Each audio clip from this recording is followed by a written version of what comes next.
I got so much motherfucking design on right now. Break it down, bring it back, make it clap. I got 3 old thoughts, new guap, wear that thing. Bitches on my line, and you know. Nah, pertama di sini saya akan menjelaskan pengertian dari bayi tabung. Bayi tabung ini adalah kehamilan yang terjadi dan diawali dengan sel telur dibuahi oleh sperma di luar tubuh. Pembuahan tersebut dilakukan di dalam sebuah tabung. Prosedur ini dilakukan bila kehamilan tidak kunjung terwujud meski sudah mencoba berbagai macam cara, seperti mengonsumsi obat-obatan dan melakukan operasi. Nah, bayi tabung ini salah satu metode yang paling efektif dari kategori teknologi reproduksi untuk mendapatkan kehamilan. Kita masuk di alasan dilakukan bayi tabung. Alasan dilakukan bayi tabung ini untuk pengobatan yang dilakukan seseorang dari infertilitas atau masalah genetik. Metode ini dipilih oleh seseorang yang mengalami infertilitas dan sudah mencoba berbagai cara dan terus gagal. Cara ini juga sering dilakukan pada wanita di atas 40 tahun yang mengalami infertilitas serta beberapa masalah kesehatan. Contohnya seperti 1. Sumbatan atau kerusakan pada tuba Fallopi. Yang kedua yaitu gangguan ovulasi. Biasanya wanita dengan kondisi ini akan mengalami siklus menstruasi yang tidak teratur. Gejala awal dari anovulasi adalah jadwal menstruasi yang kurang atau tidak teratur. Nah, selanjutnya yaitu endometriosis adalah gangguan kesehatan yang terjadi karena adanya pertumbuhan jaringan yang tidak normal dari endometrium pada bagian luar dinding rahim. Nah, yang kelima yaitu pernah melakukan sterilisasi atau pengangkatan tuba sebelumnya. Nah, selanjutnya yaitu mengalami fibroid rahim. Nah, yang terakhir yaitu fungsi sperma yang terganggu. Nah, pada wanita yang tidak memiliki rahim yang sehat atau terdapat risiko kesehatan yang serius saat hamil, bayi tabung dapat menjadi solusi yang paling tepat. Untuk kasus ini, sel telur wanita yang dibuahi dengan sperma, tetapi embrio diletakkan pada ibu pengganti. Sudah langkah melakukan bayi tabung. Nah, kita masuk di persiapan melakukan bayi tabung. Hal yang perlu diketahui adalah ada banyak faktor yang dapat mempengaruhi tingkat keberhasilan kehamilan dari bayi tabung.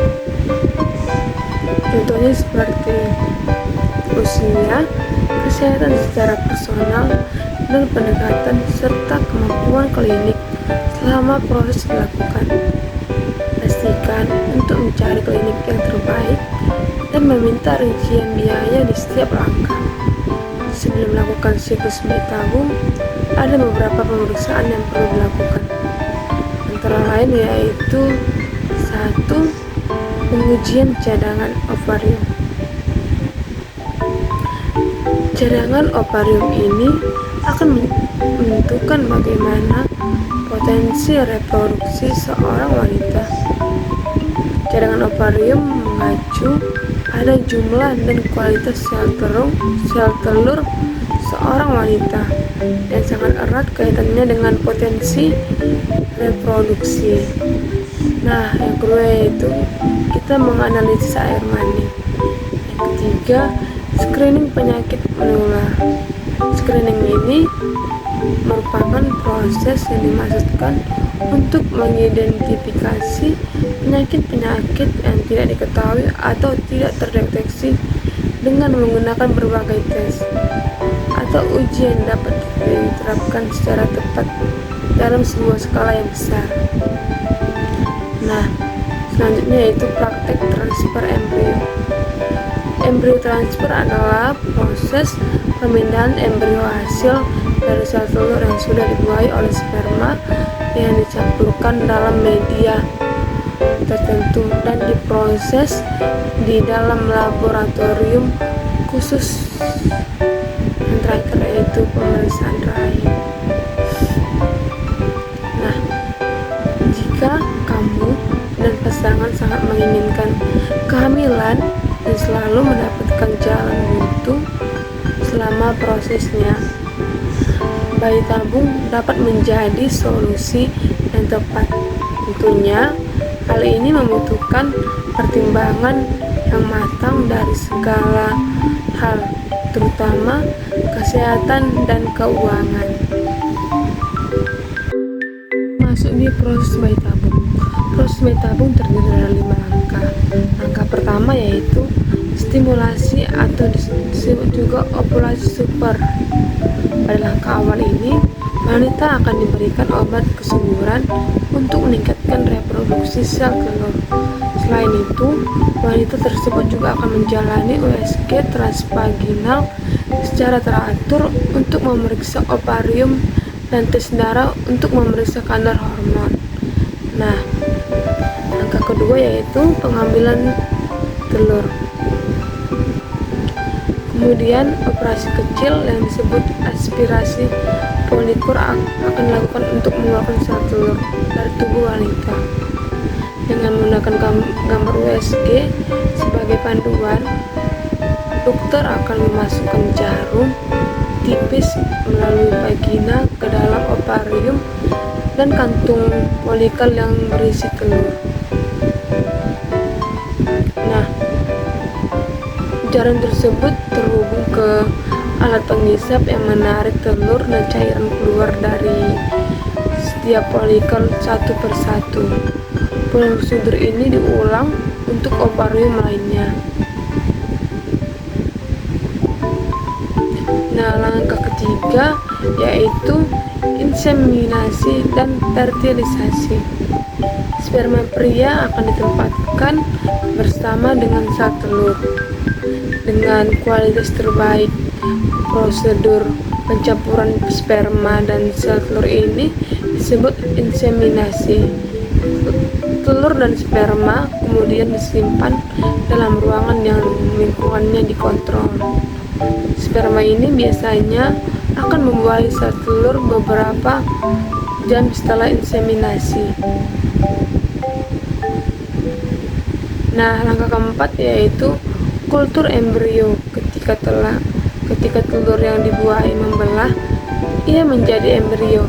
Staf laboratorium akan secara teratur memeriksa embrio untuk memastikan embrio tumbuh dengan baik. Dalam waktu sekitar 5 hari, embrio normal memiliki beberapa sel yang aktif membelah. Langkah kelima yaitu transfer embrio. Embrio ditempatkan ke dalam rahim wanita 3-5 hari setelah pengambilan sel, telur, dan pembuahan. Dokter memasukkan tabung tipis atau kateter yang berisi embrio ke dalam vagina wanita melalui leher rahim dan naik ke dalam rahim jika embrio menempel atau implan di lapisan rahim dan tumbuh hasil kehamilan. Proses bayi tabung berhasil dilakukan, ada beberapa tahap yang biasanya dijalani, yaitu 1. Pemantauan kehamilan. Setelah proses fertilisasi berhasil, calon ibu akan dipantau secara ketat untuk memastikan bahwa kehamilan berkembang dengan baik. Nah, yang kedua yaitu tes kehamilan. Beberapa minggu setelah fertilisasi, calon ibu akan melakukan tes kehamilan untuk memastikan keberhasilan dalam proses. Nah, yang ketiga yaitu pemeriksaan kehamilan rutin. Calon ibu akan menjalani pemeriksaan kehamilan secara berkala oleh dokter kandungan untuk memastikan kesehatan ibu dan perkembangan janin. Nah, yang keempat yaitu penggunaan obat-obatan. Dalam beberapa kasus, dokter mungkin meresepkan suplemen atau obat-obatan tertentu untuk memastikan kesehatan ibu dan janin. Nah, yang kelima yaitu persiapan kelahiran. Sepanjang kehamilan, calon orang tua akan mempersiapkan segala sesuatu untuk kelahiran bayi, seperti menyiapkan tempat tidur, membeli perlengkapan bayi, dan membuat rencana ke rumah sakit atau tempat kelahiran bayi tersebut. Nah, yang keenam yaitu pendidikan kehamilan dan kelahiran. Calon orang tua mungkin mengikuti kelas pendidikan kehamilan dan kelahiran untuk mempersiapkan diri fisik dan emosional untuk persalinan. Yang ketujuh yaitu memantau perkembangan janin. Dokter akan terus memantau perkembangan janin melalui pemeriksaan USG dan tes lain yang diperlukan. Nah, yang ke-8 yaitu persiapan mental dan emosional.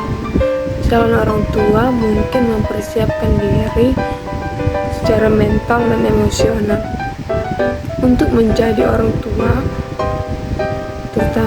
termasuk memikirkan nama bayi, merencanakan pengasuhan, dan membicarakan topik-topik penting terkait kehidupan keluarga. Nah, yang terakhir yaitu perawatan pasca melahirkan. Setelah melahirkan, perawatan akan diberikan kepada ibu dan bayi untuk memastikan kesehatan mereka. Nah, perlu diingat bahwa setiap kehamilan dan kelahiran dapat berbeda tergantung pada situasi dan kebutuhan individu.